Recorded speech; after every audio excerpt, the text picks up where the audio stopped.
Hello friends, welcome back to my channel. അപ്പം ഞാനും അമ്മയും കൂടി ഇന്ന് സുൽത്താൻ ബത്തേരി, ഇന്ത്യയിലെ തന്നെ ഏറ്റവും ക്ലീനസ്റ്റ് ആയിട്ടുള്ള ഒരു സ്ഥലമാണ് കേട്ടോ.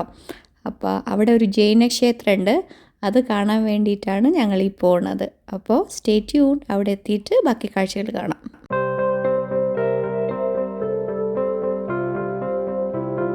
അപ്പോൾ ഇതാണ് കേട്ടോ ജൈന ക്ഷേത്രം. ഇത് 13-ാം നൂറ്റാണ്ടിൽ ഉണ്ടാക്കിയ ഒരു ക്ഷേത്രമാണ്. ആക്ച്വലി ഈ അമ്പലം കാരണമാണ് സുൽത്താൻ ബത്തേരിക്ക് ആ പേര് കിട്ടിയത്. അതിൻ്റെ മുന്നേ ഇത് സുൽത്താൻ ബത്തേരി അറിയപ്പെട്ടിരുന്നത് ഗണപതി വട്ടം എന്നാണ്. കേരളത്തിലെ ഏറ്റവും പഴക്കമേറിയതും പ്രധാനപ്പെട്ടതുമായ ജൈന ക്ഷേത്രങ്ങളിൽ ഒന്നാണിത്. ദക്ഷിണേന്ത്യയുടെ ഭൂരിഭാഗവും വ്യാപിച്ചു കിടന്ന വിജയനഗര രാജവംശത്തിൻ്റെ വാസ്തുവിദ്യാ ശൈലിയിലാണ് ഈ അമ്പലം നിർമ്മിച്ചിരിക്കുന്നത്. ടിപ്പുവിൻ്റെ പടയോട്ടക്കാലത്ത് ഈ ക്ഷേത്രം ആയുധപുരയായി ഉപയോഗിച്ചു എന്ന് കരുതപ്പെടുന്നു. അങ്ങനെയാണ് സുൽത്താൻ ബത്തേരി എന്ന് ഈ സ്ഥലം അറിയപ്പെടുന്നത്. ഇവിടെ ഉണ്ടായിരുന്ന പ്രധാന ദേവൻ്റെ വിഗ്രഹം ഇപ്പോൾ കൽപ്പറ്റയിലെ അനന്തനാഥ ക്ഷേത്രത്തിലാണ് ഉള്ളത്. വർഷത്തിലൊരിക്കൽ മഹാവീർ ജയന്തി സമയത്ത് വിഗ്രഹം ഇവിടെ പ്രദർശിപ്പിക്കും. കൊത്തുപണിയുള്ള വലിയ ഗ്രാനൈറ്റ് തൂണുകൾ കൊണ്ടാണ് ഈ ക്ഷേത്രം നിർമ്മിച്ചിരിക്കുന്നത്. ക്ഷേത്രത്തിൻ്റെ പുറംഭാഗം മിക്കവാറും സമതലമാണ്. ഉൾഭാഗത്ത് മനോഹരമായ കൊത്തുപണികൾ കുറവാണ്. ഈ കാണുന്ന പസിൽ സോൾവ് ചെയ്താൽ നമ്മുടെ ആഗ്രഹം സാധിക്കുമെന്നാണ് പറയുന്നത്. അമ്മയാണെങ്കിൽ കഷ്ടപ്പെട്ട് നോക്കുന്നുണ്ട്, പക്ഷെ ഒരു രക്ഷയില്ല. ഈ പാമ്പിൻ്റെ തല തൊട്ടിട്ട് വാല് വരെ എത്തണം. നമ്മൾ എത്ര ശ്രമിച്ചാലും അത് ഏതെങ്കിലും വഴിക്ക് ഡിവേറ്റ് ആയി പോകും.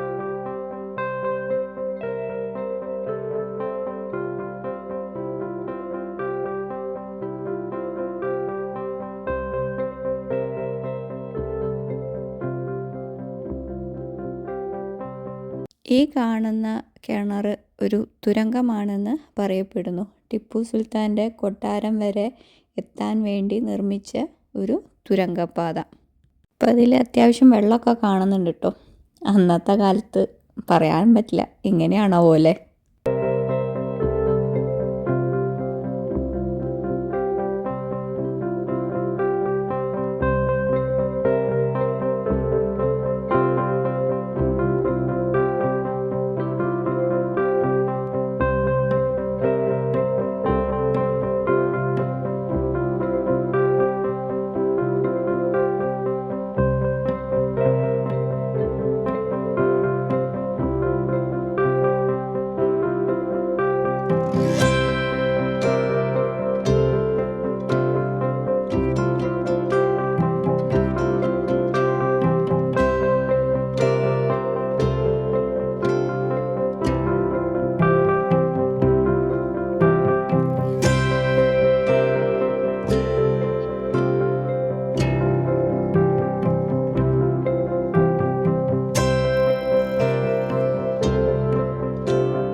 അപ്പോൾ നിങ്ങൾ വയനാട് വരികയാണെങ്കിൽ തീർച്ചയായിട്ടും ഈ ക്ഷേത്രം വിസിറ്റ് ചെയ്യണം.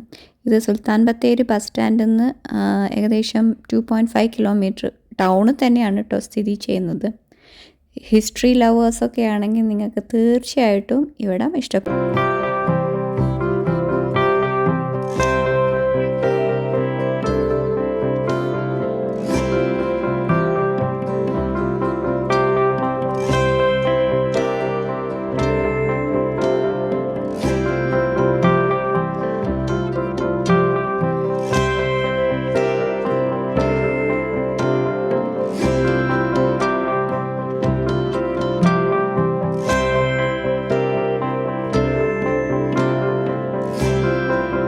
അപ്പോൾ ഇനി ടൗണിൽ കൂടെ ഒരു നടത്താണ് കേട്ടോ നമുക്ക് ബസ് സ്റ്റാൻഡ് വരെ. അപ്പോൾ ഇത് കണ്ടില്ലേ എന്ത് വൃത്തിയായിട്ടാണ്, എവിടെയും ചപ്പും ചവറും ഒന്നുമില്ല, പൂക്കളൊക്കെ വെച്ചിട്ട് നല്ല പോലെ മെയിൻറ്റെയിൻ ചെയ്തിട്ടുണ്ട്. ഇനി ബസ് കയറുന്നതിൻ്റെ മുന്നേ ഫുഡ് അടിക്കണം. അപ്പോൾ ഇത് ജൂബിലിയാണ്, ബത്തേരിയുള്ള ഫേമസ് ഹോട്ടലാണ്. പണ്ടൊക്കെ ഇവിടെ നിന്നൊക്കെ ഒരു ബിരിയാണി കിട്ടാൻ ഇങ്ങനെ തപസ്സിരിക്കുമായിരുന്നു. വർഷത്തിൽ ഒരിക്കലൊക്കെയാണ് ഒരു ബിരിയാണി കഴിക്കാനുള്ള അവസരം ഉണ്ടാവുക. ആൾക്കാരൊക്കെ എത്തി തുടങ്ങുന്നേ ഉള്ളൂ. ഇപ്പോൾ സമയം ഏകദേശം 12 മണിയാവുന്നേ ഉള്ളൂ. ഇങ്ങനെ വെയിറ്റിങ്ങിലാണ്. കുറേ കാലമായിട്ടോ ഇവിടുത്തെ ബിരിയാണിയൊക്കെ കഴിച്ചിട്ട്. അങ്ങനെ ഫൈനലി പ്ലേറ്റ് എത്തി. ഞാനാണെങ്കിൽ വിശന്ന് ചത്തു തുടങ്ങിട്ടോ.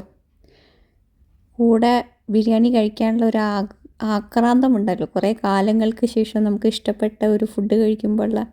ഇത് പ്രത്യേകിച്ച് ജൂബിലിയൊക്കെ എന്ന് പറഞ്ഞാൽ ജൂബിലിയുടെയൊക്കെ ബിരിയാണി ഇപ്പോഴും വായിന്ന് ആ ടേസ്റ്റ് ഉണ്ട്.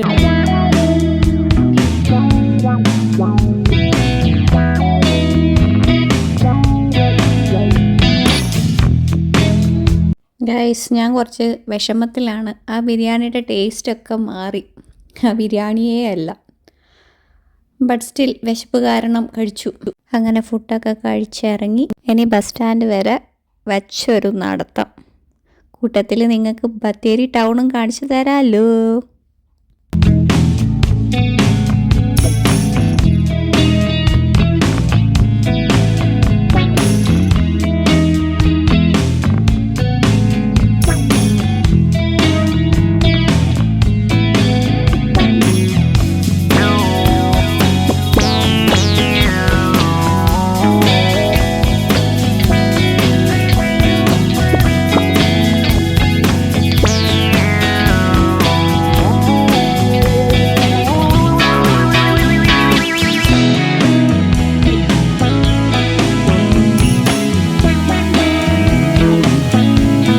ഈ കാണുന്നതാണ് ബത്തേരി ബസ് സ്റ്റാൻഡ്.